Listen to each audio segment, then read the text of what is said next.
I'm meteorologist Rod Hill, and what I am about to present to you, I hope you will find useful. It's intended to be an overall roadmap as to what to expect in this upcoming winter season. Now, clearly it's October.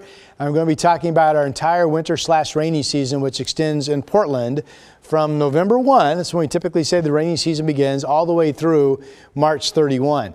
This is an outlook that, especially the last 2 years, we've had some success with picking out bullet points that turned out to be true. And I want to show you at least two of those with video. And for the first one, we're going to go back to the ice storm of January earlier this year. That's all ice. So on the winter outlook a year ago, I said, if we get a big winter storm this year, I don't see much snow. It's primarily going to be ice. Well, this is an example of us getting something right. There was actually 1.6 inches of snow, less than 2 inches. But everything else went to ice. It was sleet in the first round in Portland, freezing rain up to an inch down in Albany. Then there was a second round that came in that was all freezing rain for all areas. Here's something else we got right a year ago, just to give you a sample of what we're trying to pinpoint in my winter outlook. This is Christmas week of last December 2023. That's Ski Bowl Ski Resort. There's nothing on the ground. In our winter outlook, we said it could be one of those winters. Not only will it be a slow start to the ski and board season, but Christmas week, there won't be anything on the ground at Government Camp and Ski Bowl. Obviously, by these pictures, that's something else that we did get right a year ago. Now, this next video clip, let's go ahead and show the one, Brian, from the Christmas week of 2008. This is obviously some time back. But I'm showing you this clip of snow in December of 2008 because it's one of the years that shows up in my comparison set that I'm using to compute averages for the roadmap for this winter. Do you remember 2008? 19 inches of snow fell in Portland, and 10 inches of that was still on the ground Christmas Day. It's in the record book still for the most snow on the ground Christmas Day. Good grief. Okay, let's get you going with all of that. Now, hopefully I've whetted your appetite, and this is what I'm looking at. So I just kind of took you through some of the highlights or headlines that we got right 1 year ago. Something else we got right a year ago was this one. Was point number 3 here, which I'm going to get into. So last winter outlook, I made the point of saying I didn't have much confidence in what was going to happen in terms of total precipitation. I really couldn't make a call one way or the other. Well, we actually turned out to be wet. That's actually the bottom line here. I didn't give myself an X or a check mark because the point was no confidence. We actually know now that last winter, even though it was an El Nino, which can be drier than normal, actually was 6.5 inches above normal. But that was one reason why I didn't have confidence to project that, because I think the stereotype was that last winter was going to be drier than normal. It went wet. The other point I did make, number 3, that I did give myself a check on, was we projected temperatures with pretty good confidence, and we had some warm months. We said that December would be the warmest month of the winter season in terms of it being above normal. December was above normal by 4.5 degrees. That was my exact projection, and that's the exact number that came in for Portland through the 31 days of the month, 4.5 degrees above normal. So again, that's what we said a year ago. Will we be that accurate this year? Well, we won't know until we're, months and months down the road. But we do know that we're going to be borderline into getting into a La Niña flow pattern. I want you to realize, you've heard a lot about La Niña. Initially, NOAA projected that La Niña would develop as early as July. Here it is October, and it hasn't developed yet. And it's not a slam dunk that it does. What this map shows you is what La Niña typically means. It typically shows the jet stream entering the U.S. over Oregon and Washington. So, in El Nino months, the jet stream is down in California and they get a lot of active weather. But La Niña is typically our most active flow pattern because the jet comes right into Oregon and Washington more often than not. And we can bleed down cold Arctic air masses mixed into the bunch. But here's the deal. I'm not positive we're going to get into La Niña. There's reason to believe that we will stay neutral. Again, what we're talking about is La Niña's colder water temperatures than normal in the equatorial belts off of the coast of South America. Neutral means those water temperatures are pretty much where they're supposed to be for this time of year. They're exactly normal. So it's tough to make much out of this, but the black line right here, that's normal. That's if water temperatures are exactly normal for seasonal averages, you're in what they call a neutral zone. So the old statistical model, which is the green line here, statistical meaning it deals with what is in the forecast outputs right now, compares it to the actual numbers of years past, never gets us into La Niña. So far the statistical model has been correct. It shows we stay neutral.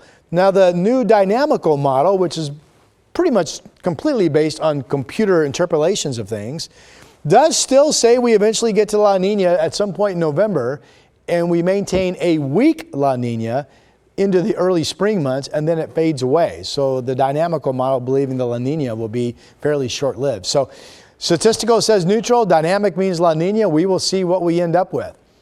It's interesting to me that a weak La Niña, which is one of the options, averages not above but below normal total precip in Portland for the months of November through March. Now keep in mind, that would be in contrast. Remember last winter we were above normal by 6.5 inches. The climate norm for the 5-month period of our rainy season in Portland is in yellow. That's 23.90 inches. But if we come in nearly 5 inches below normal and you compare that to being 6 inches above a winter ago, all of a sudden we're 10 inches drier than last winter, and that's something you would notice, okay? But I do like, it's one of my confidence points this year, that total precipitation will be below normal. And that can be misleading because I'm talking total precip from November through March. You can have big storms mixed in. It's just that the total precip numbers will average below normal.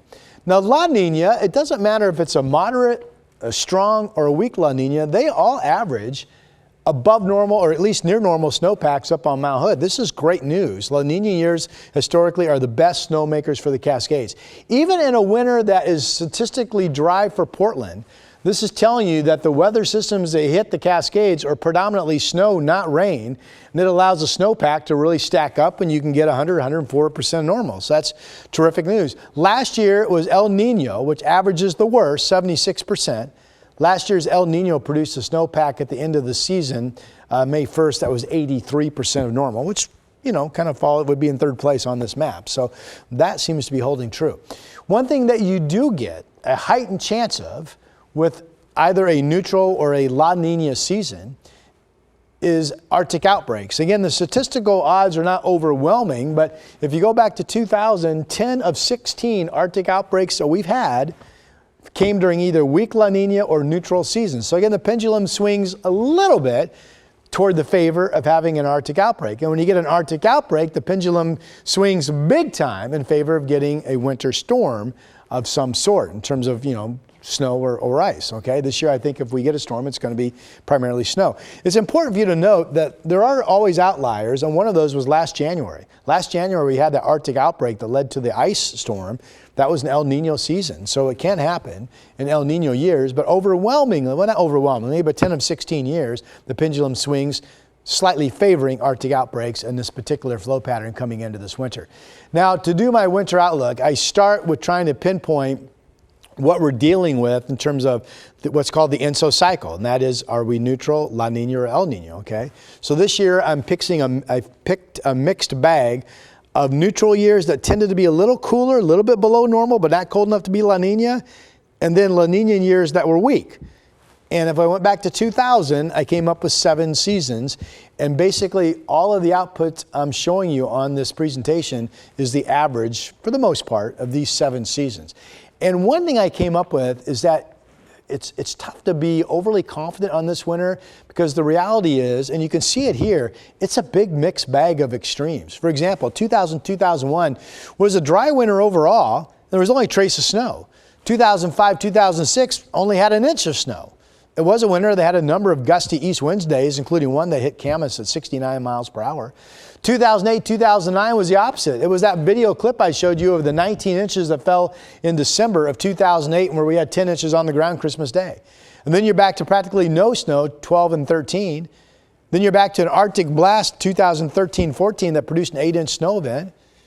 And you had a good snowstorm in January of 2017, and you had a good snow in 2017-18. So you put all this together and the pendulum again slightly swings toward favoring that we will have at least one pretty good, I think, snow, not ice storm this particular season. But it struck me in the data, and I've never seen it this much, that the data sets, again, they don't average, they don't lead you down any roadway of certainty. They show, well, it was pretty quiet, and then bam, you got a big storm. So maybe that's the type of winter we have. Weeks at a time where it's kind of quiet, which leads us to the overall precip average being below normal, but we get our share of pretty good storms up in the Cascades and perhaps down here in the valley as well, all right? So 1 year ago, I stood here and I told you that I had no real confidence on what the precip numbers were going to be, but I had good confidence on temperature. Well, this year it's the opposite. I don't have much confidence in the temperature patterns, but I do have good confidence in the precip patterns. So here's the temperature outlook, and I feel like this doesn't really give you much information. Again, this is kind of generic because I don't have much confidence in it. November through March, averaging maybe as much as 2 degrees Fahrenheit below normal mean temperature through the 5-month period to as much as 1 degree above. So all in all, that's a pretty near normal projection, with 1 month or 2 potentially hitting us with really cold weather like an Arctic outbreak or maybe even a warm. So in this data set, November of 2016 was crazy warm. It was 6 degrees above normal, one of the warmest Novembers we've ever had. But January of 2017 was one of the coldest Januaries we've ever had at 8 degrees below normal. So again, that's an example of it just being all over the board. So bottom line is I don't have much confidence in what the temperature averages are going to come out to be. But I do like my work in this field, the precipitation. This year, strong confidence in my mind that we will at least be drier than normal for the 5-month period. Again, the 5-month period, November into March, typically averages just shy of 24 inches of total water. That's rain, that's melted snow, it's total water, if you will. So this winter, the averages come out to be 21.55, 2.35 inches below normal. So that's not of a concern, just a little bit drier than normal. But if we would go, big time drier, then you really get into trouble. And even at being just a couple inches below normal, you're still at more than 8 inches drier than one winter ago. So absolutely drier than last winter. That's a high confidence point for me. And again, a mix of dry with some strong storms mixed in.